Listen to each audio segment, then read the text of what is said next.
एक राष्ट्र एक प्रण, लौह पुरुष की अमर गाथा। परिचय। भारत के लौह पुरुष सरदार वल्लभ भाई पटेल ये नाम केवल एक व्यक्ति का नहीं बल्कि शक्ति और अटूट संकल्प की गाथा है। उन्हें भारत के लौह पुरुष और भारत का बिस्मार्क कहकर पुकारा जाता है। आजादी के बाद जब देश छोटे छोटे टुकड़ों में बटा था, उसे एक सूत्र में पिरोने का उनका कार्य असाधारण था। वो युग पुरुष थे जिन्होंने 565 से अधिक रियासतों को समेटकर भारतीय राष्ट्र की अखंड तस्वीर को मूर्त रूप दिया। वो सचमुच भारतीय गणराज्य की नींव रखने वाले प्रमुख व्यक्तित्वों में से एक थे। प्रारंभिक जीवन और राष्ट्र सेवा।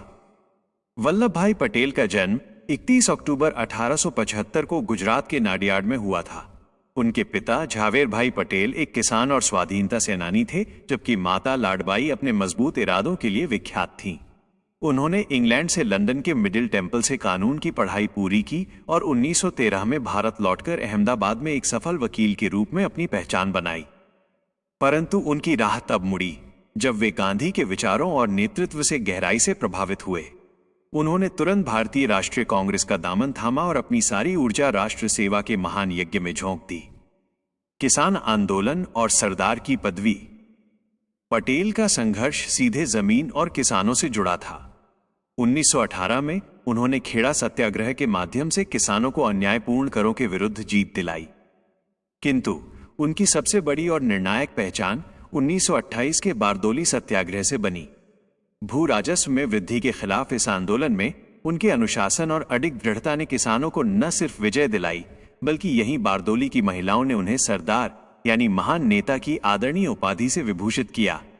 1946 का निर्णायक मोड़ और अन्याय। स्वाधीनता संग्राम के हर महत्वपूर्ण मोड़ पर, चाहे वो सविनय अवज्ञा हो या भारत छोड़ो आंदोलन, सरदार पटेल सबसे आगे खड़े रहे। वे कई बार कारावास गए, पर उनका संकल्प हिमालय की तरह अटल रहा। आजादी से ठीक पहले 1946 में कांग्रेस कार्य समिति के अध्यक्ष पद का चुनाव एक अत्यंत निर्णायक घड़ी थी, क्योंकि इस पद को जीतने वाला ही प्रधानमंत्री बनने वाला था। अधिकांश प्रांतीय कांग्रेस समितियों ने इस पद के लिए सरदार पटेल को ही चुना था, लेकिन यह एक ऐसा निर्णायक मोड़ था जहां इतिहासकार मानते हैं कि गांधी के स्पष्ट संकेत और हस्तक्षेप के कारण सर्वाधिक समर्थन होने के बावजूद पटेल को पीछे हटना पड़ा और नेहरू के लिए प्रधानमंत्री पद का मार्ग खोलना पड़ा। कई आलोचक इसे पटेल के साथ किया गया एक राजनीतिक अन्याय मानते हैं, जिसने उनकी राष्ट्र प्रथम की भावना और पार्टी के प्रति उनके अटूट अनुशासन को स्पष्ट रूप से दर्शाया।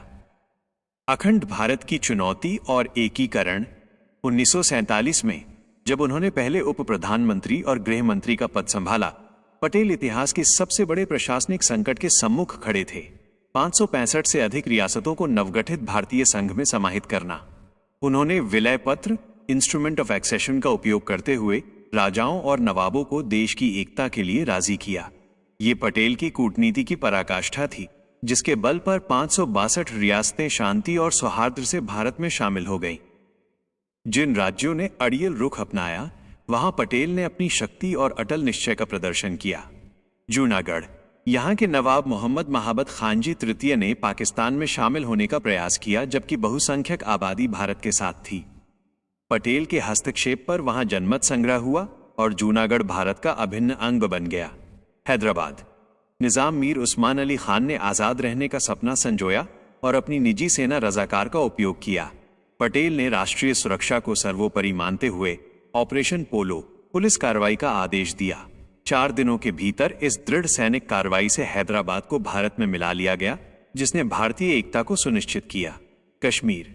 जब आक्रमण हुआ, पटेल ने तत्काल सैन्य सहायता भेजने और महाराजा हरि सिंह द्वारा विलय पत्र पर हस्ताक्षर करने के निर्णय का मजबूती से समर्थन किया, जो राज्य को भारत के साथ जोड़ने में महत्वपूर्ण सिद्ध हुआ। सरदार पटेल के साहस और दूरदर्शिता के कारण ही 1949 तक भारत एक मजबूत राजनीतिक और प्रशासनिक शक्ति के रूप में आकार ले चुका था। पटेल की प्रशासनिक और अंतिम विरासत।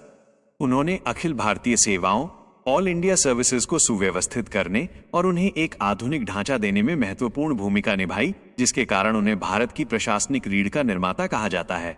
उनकी विचारधारा पूर्णतः व्यावहारिक, अटल और निर्णायक थी, जिसका एकमात्र ध्येय राष्ट्रीय एकता और अखंडता था। 15 दिसंबर 1950 को बॉम्बे में उनका निधन हो गया। उन्हें मरणोपरांत 1991 में देश के सर्वोच्च सम्मान भारत रत्न से अलंकृत किया गया। उनका जन्मदिन 31 अक्टूबर राष्ट्रीय एकता दिवस के रूप में प्रतिवर्ष मनाया जाता है। उनकी अखंड भारत की कल्पना आज गुजरात में 182 मीटर ऊंचे स्टैच्यू ऑफ यूनिटी के रूप में हमें निरंतर प्रेरित करती है। सरदार पटेल का ये कथन शाश्वत है, एकता के बिना जनशक्ति शक्ति नहीं है, जब तक कि उसे ठीक से सामंजस्य और एकजुट न किया जाए। सरदार वल्लभ भाई पटेल केवल एक स्वतंत्रता सेनानी नहीं, बल्कि भारत को एक ठोस आकार देने वाले सच्चे युग पुरुष थे। वो सदैव भारत के लौह पुरुष बनकर अमर रहेंगे।